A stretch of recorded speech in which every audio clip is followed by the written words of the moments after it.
এক যুগ পর বেগম জিয়াকে আনতে পেরে গর্বিত। সশস্ত্র বাহিনী দিবসের অনুষ্ঠানের প্রধান উপদেষ্টা শহীদদের আজীবন স্মরণ করবে জাতি।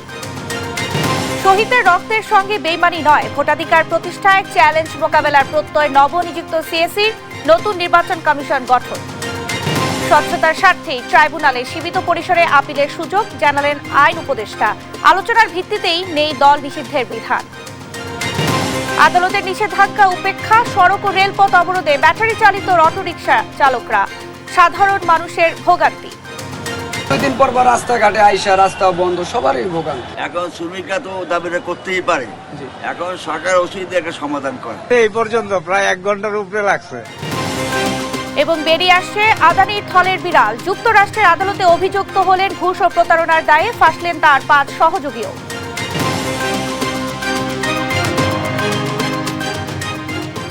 সংবাদ সন্ধ্যায় দেখছিলেন AKSTN টিভির সংবাদ শিরোনাম, সঙ্গে আছি আমি শারমিন নাসি। দেশ গঠনে সশস্ত্র বাহিনী সব সময় জনগণের পাশে দাঁড়িয়েছে। বিকেলে সেনাকুঞ্জে সশস্ত্র বাহিনী দিবস 2024-এর সংবর্ধনা অনুষ্ঠানে প্রধান অতিথির বক্তৃতায় এমন মন্তব্য করেন প্রধান উপদেষ্টা ডক্টর মোহাম্মদ ইউনূস।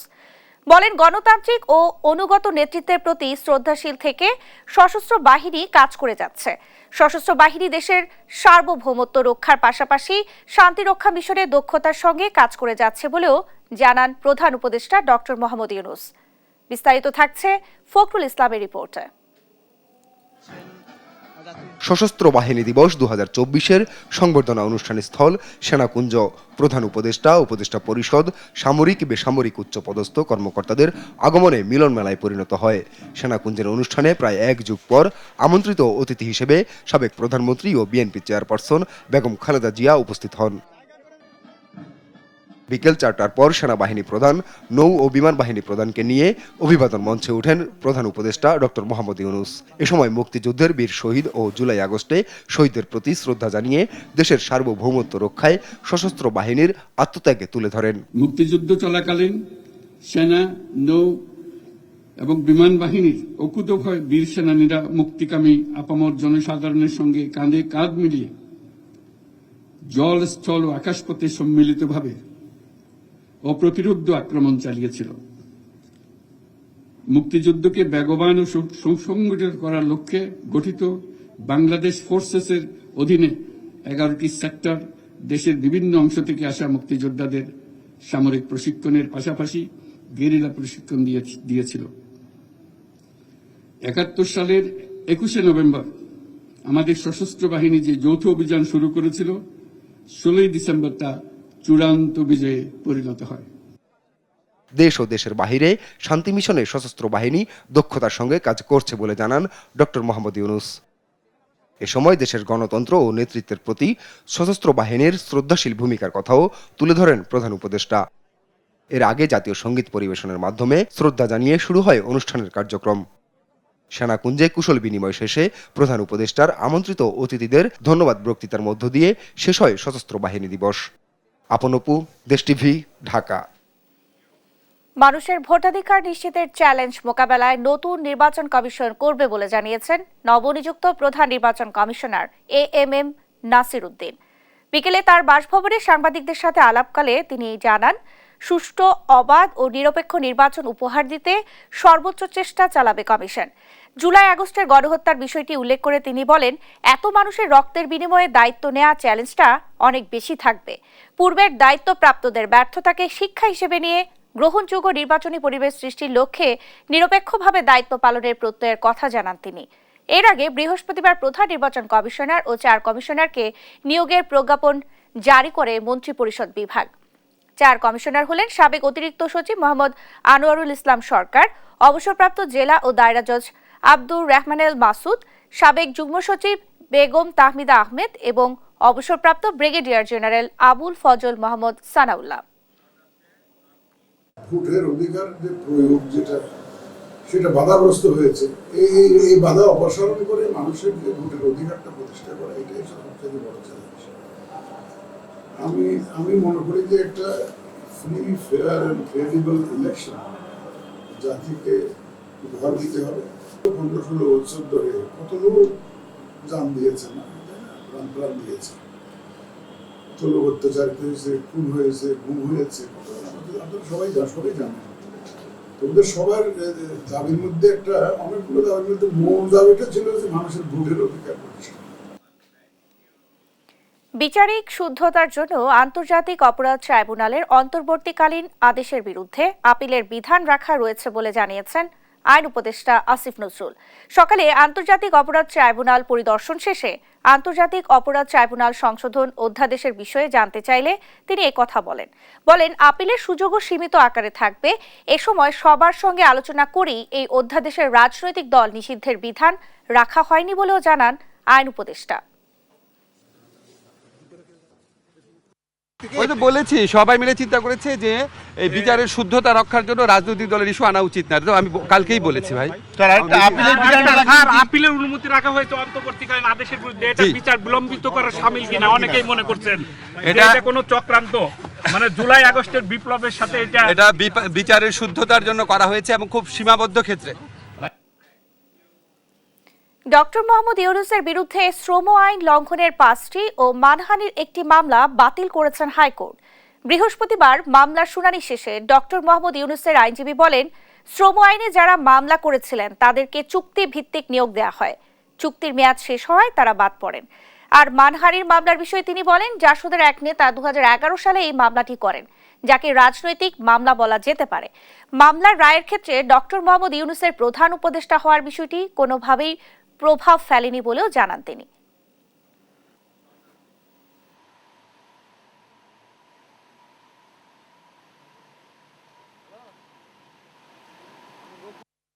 এই প্রত্যেকটা মামলায় কিন্তু আমি রুল এবং স্থগিতাদেশ 5ই আগস্টের আগে পেয়েছি। সুতরাং মামলাগুলোর মেরিট না থাকলে পরে সে সময় হাইকোর্ট বিভাগ রুল বা স্থগিতাদেশ দিত না।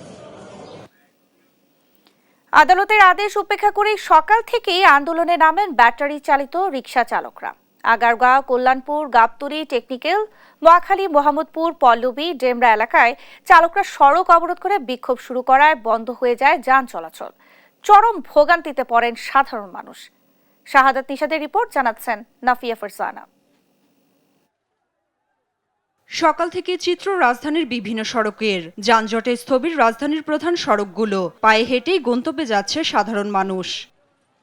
এর নেপথ্যে কারণ অটোরিকশা চালকদের রাস্তা অবরোধ। রাজধানীর বিভিন্ন সড়কে সকাল থেকে অবরোধ করে আন্দোলন করছে অটো চালকরা। আমাদের পেটে লাথি পড়ে গেছে ভাই, আমাদের পেটে কষ্ট নিয়ে আমরা এখানে মেইন রোডে নামি। প্রত্যেকটা মানুষের পেট আছে, তার ফ্যামিলি আছে, তার বাসা ভাড়া দেওয়া লাগবে, এইটি পাবো কোথায় আমরা? তবে তাদের এই আন্দোলন সাধারণ মানুষের ভোগান্তি নিয়ে গেছে চরম পর্যায়ে। সকাল থেকে অফিসগামী ও শিক্ষার্থীদের চলাচলে চাপ বেশি থাকলেও ঘন্টার পর ঘন্টা গণপরিবহনে বসে থেকে যখন কুল পেল না, তখন হাঁটার উপরেই ভর করে চলছে মানুষ। 2 দিন পর রাস্তাঘাটে আইসা রাস্তা বন্ধ, সবারই ভোগান্তি। আমি আসি প্রায় ঘন্টাখানিক হবে, 1 ঘন্টা ধরে এই অটো রিকশাওয়ালাদের দাবি দেওয়ার কারণে আমরা ওদের সাথে কথা বলতেছি, আমরা নেগোসিয়েশন করতেছি, আমরা চেষ্টা করতেছি, দেখা যাক। প্রতিনিয়ত এসব আন্দোলনে সাধারণ মানুষের ভোগান্তি এড়াতে সংশ্লিষ্টদের নজর দেওয়ার আহ্বানও জানান সাধারণ মানুষ। এখন শ্রমিকরা তো দাবিটা করতেই পারে, এখন সরকার উচিত একটা সমাধান করে। বুধবার ঢাকা মহানগর এলাকার সড়কে ব্যাটারি চালিত অটোরিকশার চলাচল 3 দিনের মধ্যে বন্ধ বা বিধিনিষেধ আরোপ করতে নির্দেশ দিয়েছেন হাইকোর্ট। নাফিয়া ফারজানা, দেশ টিভি, ঢাকা। ভারতের বিভিন্ন গণমাধ্যমে বাংলাদেশ নিয়ে চলা অপপ্রচার দুদেশের সম্পর্কের জন্য মোটেও কাম্য নয় বলে জানিয়েছেন পররাষ্ট্র মন্ত্রণালয়ের মুখপাত্র তৌফিক হাসান। বৃহস্পতিবার বিকেলে পররাষ্ট্র মন্ত্রণালয়ের ব্রিফিংয়ে তিনি আরও বলেন, সাবেক প্রধানমন্ত্রী শেখ হাসিনাকে দিল্লি থেকে ফেরানোর উদ্যোগ নিতে এখনো আনুষ্ঠানিকভাবে কোনো নির্দেশনা পায়নি ঢাকা। বিস্তারিত শিউলি রায়ের রিপোর্টে। সাপ্তাহিক সংবাদ সম্মেলন করেন পররাষ্ট্র মন্ত্রণালয়ের মুখপাত্র। এই সময় ভারত বাংলাদেশের মধ্যে চুক্তি ও সমঝোতার পূর্ণ মূল্যায়নের বিষয়ে 100 দিনের অগ্রগতি নিয়ে কথা বলেন তৌফিক হাসান। বলেন, অগ্রগতি সীমিত, তবে আগামী দিনে উন্নতি হবে বলেও আশা তার। জানান, আগামী ডিসেম্বরে ভারত বাংলাদেশে সচিব পর্যায়ে বৈঠক হবে। এতে 2 দেশের সম্পর্কের আরও গতিশীলতা বৃদ্ধি পাবে। সাংবাদিকদের প্রশ্নের জবাবে পররাষ্ট্র মন্ত্রণালয়ের মুখপাত্র তৌফিক হাসান বলেন, ভারতের বিভিন্ন গণমাধ্যমে বাংলাদেশ নিয়ে অপপ্রচার চলছে। এটি দুই দেশের সম্পর্কের জন্য মোটেও কাম্য নয়। এই বিষয়ে ভারতের হাই কমিশনারকে অবগত করা হয়েছে। ভারতের বিভিন্ন গণমাধ্যমে বাংলাদেশ নিয়ে যে অপপ্রচার চলছে সেটি আমরা বাংলাদেশে অবস্থিত ভারতীয় হাই কমিশনকে বিভিন্নভাবে সময়ে জানিয়েছি। আমরা ভারতীয় কর্তৃপক্ষকে এটি জানিয়েছি যে আমাদের দুদেশের পারস্পরিক যে বন্ধুত্বপূর্ণ সম্পর্ক রয়েছে তার পরিপ্রেক্ষিতে এই ধরনের বাংলাদেশ নিয়ে অপপ্রচার মোটেই কাম্য নয়। এছাড়াও সাবেক প্রধানমন্ত্রী শেখ হাসিনাকে দিল্লি থেকে ফেরানোর উদ্যোগ নিতে এখনো আনুষ্ঠানিকভাবে কোনো নির্দেশনা পায়নি ঢাকা বলে জানান তিনি। ইন্টারপোলের মাধ্যমে যোগাযোগ করা হয়েছে বা সেরকম তো আলাদা একটা সেক্টর আছে, বাট সরকারিভাবে যেহেতু এটা আসলে পররাষ্ট্র সম্পর্কিত বিষয়, কারণ যেহেতু উনি বিদেশে আছেন, এটা আসলে পররাষ্ট্র মন্ত্রণালয়ের মাধ্যমে যাওয়াটাই শ্রেয়, বাট অফিসিয়ালি কিন্তু আমরা এখনো পাইনি। এদিকে সরাসরি ফ্লাইট চালুর বিষয়ে পাকিস্তান থেকে বাংলাদেশ অনুরোধ পেয়েছে বলে জানান তৌফিক হাসান। বলেন, বিষয়টি বেসামরিক বিমান চলাচল কর্তৃপক্ষ যাচাই করছে। শিউলি রায়, দেশ টিভি, ঢাকা।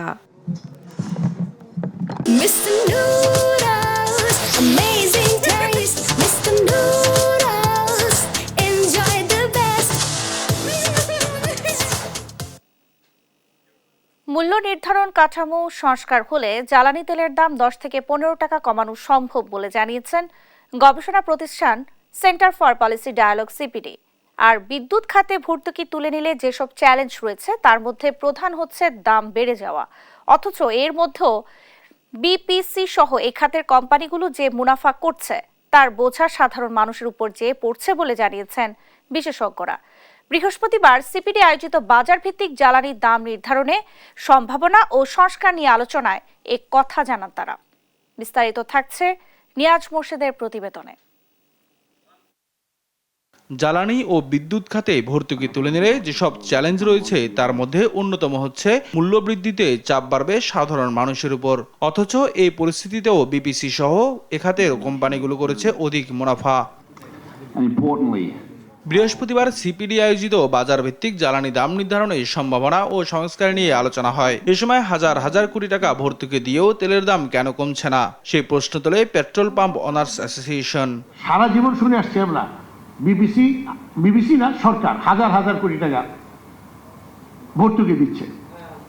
আমি অনেকবার বিবিসি চেয়ারম্যান সাহেবের কাছে গিয়ে বলতাম, জ্বালানি সচিবের কাছে গিয়ে বলতাম যে ভর্তুকিটা যে দিচ্ছেন কেন দিচ্ছেন, কোথায় দিচ্ছেন, কেন দিতে হচ্ছে, এটা একটা ব্যাখ্যা দেন না ভাই। বিগত আওয়ামী সরকার আমলে একের পর এক আইনের মাধ্যমে ব্যবসায়ী গোষ্ঠীকে যে সুবিধা দেওয়া হয়েছে সেটা এ খাতের বড় ক্ষতি করেছে বলে জানান এই বিশেষজ্ঞ। বিগত সরকার ব্যবসায়ীদের সরকার ছিল, তারা তাদের স্বার্থ সংরক্ষণ করতে যে নানা ধরনের পরিবর্তন, পলিসি, আইন, কানুন, সেগুলো আপনারা জানেন, আমি ডিটেলসে যাব না, তারা করার দরকার মনে করেছে।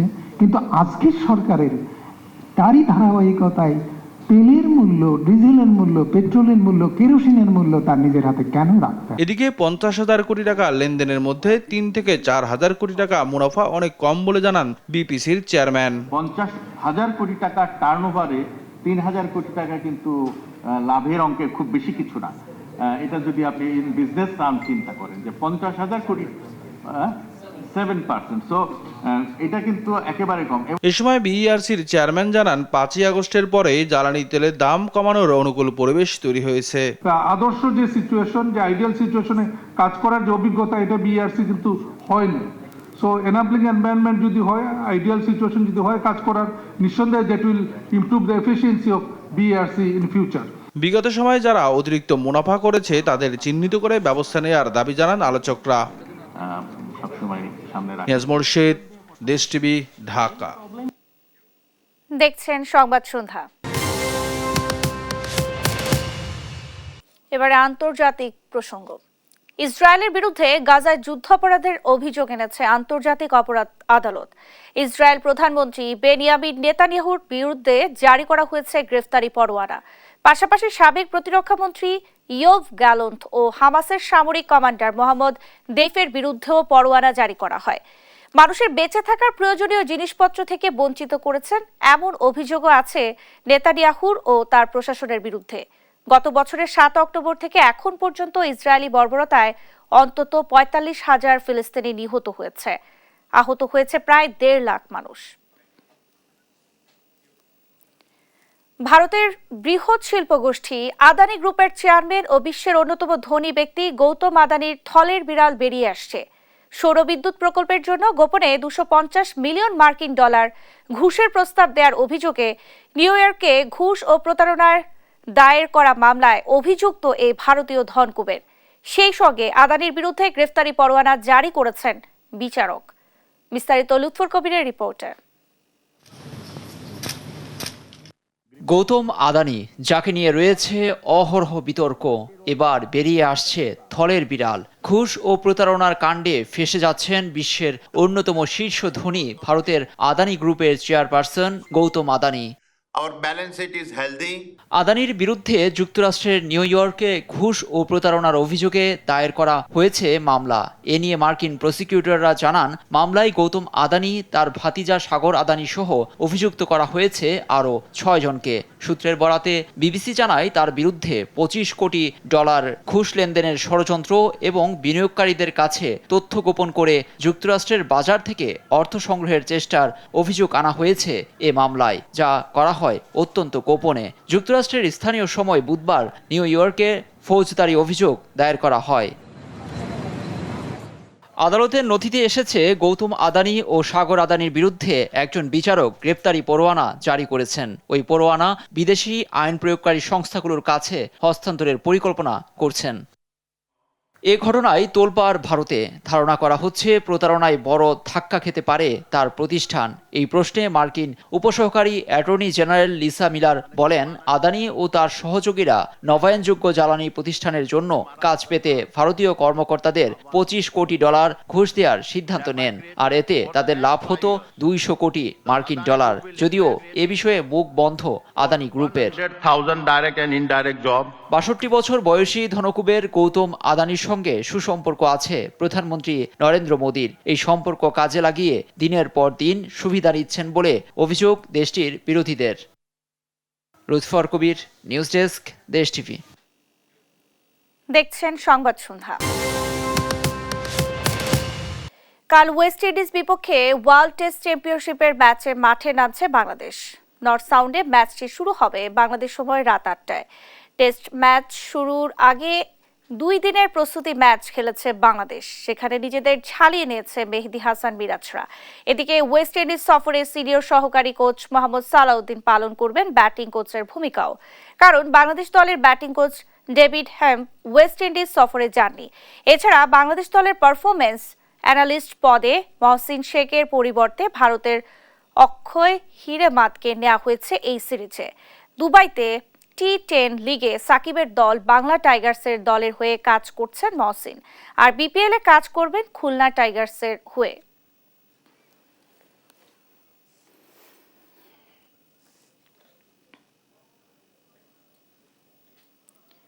শুক্রবার বাংলাদেশ চ্যালেঞ্জ কাপ দিয়ে শুরু হবে দেশের ঘরোয়া ফুটবলের 2024-25 মৌসুম। বসুন্ধরা কিংস ও ফেডারেশন কাপ রানার্স আপ মোহামেডানের লড়বে মৌসুমের প্রথম ম্যাচে।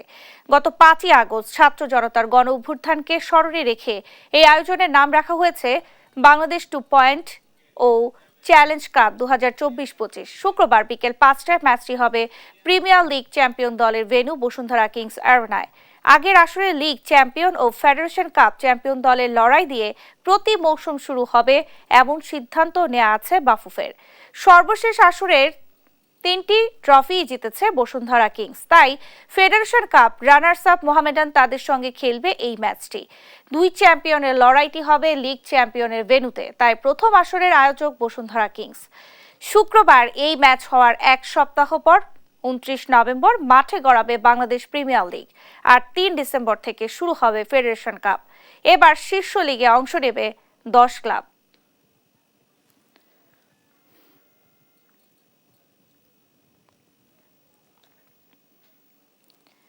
এ পর্যায়ে সংবাদ শিরোনাম জানিয়ে দিচ্ছি আরো একবার।